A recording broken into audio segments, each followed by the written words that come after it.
Y'all, I got the opportunity to see Sinners for free yesterday, and when I tell you this is probably one of the best movies I've seen in a long time. First of all, I think the names Smoke and Stack for the main characters were genius. I'm pretty sure that was an ode to Smokestack Lightning by Howlin' Wolf.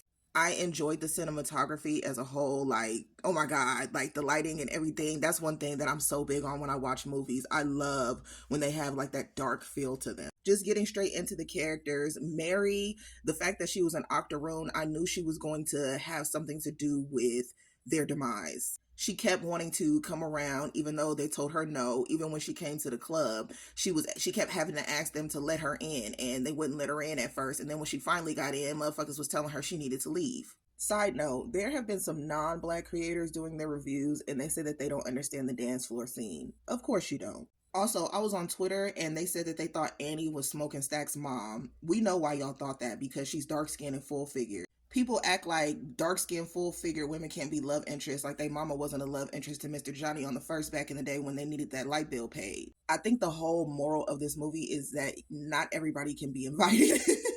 And that's in the spiritual realm and the physical realm, because Mary was in the physical realm and she was the one like, oh, let me go talk to these people when the vampires first came and they were being asked to be let in, and everybody was like no. She was the one like, oh, let me go talk to them, they probably got some money. And then she found out that they got money, but then of course they ended up turning her into a vampire. Then we can even talk about the Chows. We noticed that the Chows had two stores. One was on one side and one was on the other. One was serving the black folks and one was serving the white folks. Then when all the crazy shit started happening and Grace told her husband to go get the car, she should have known right then that he was going to end up being turned into a vampire. And I think their characters, or at least Grace's character, will go to show you that motherfuckers be for you until it's time to save themselves. And it's like, if you really think about it, she would have gotten turned either way. Whether she let them in or if she went outside, she would have been done for regardless. So it's like you could have either just sacrificed yourself and been done, but you chose to give up everybody. Like, if you can't get saved, can't nobody get saved. Now everybody got to die, basically. That's how I felt in that moment. But of course, you know, things have to happen for the plot. It wouldn't have been that great of a movie if for the rest of the movie they was just sitting there waiting for the vampires to leave.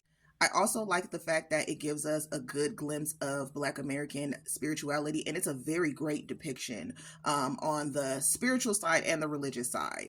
The fact that they mention a mojo bag, and if you look on the outside of Annie's home, you can see that there is a little container on the outside, or like a wooden box or something, but it's painted Haint blue. And of course, she was the one who started mentioning Haints because that's what she thought these creatures were, and then she found out that they were vampires. I even love the message of Irish people assimilating into whiteness. For instance, like when he was running away from the Native Americans and he ran to the white folks, like they didn't see him no different. And he was able to just fit in just fine. You get what I'm saying? And I feel like that's a message in itself. And then when he was doing his little river dance and everybody was kind of circling around him, I felt like that was a message as well, where it's like, you know, they're basically centered in America and in history. It's always, oh, the Irish were oppressed too, but they actually took a part in the oppressing as well. So I can literally talk about this movie all day and night. I'm already at 3.5 minutes.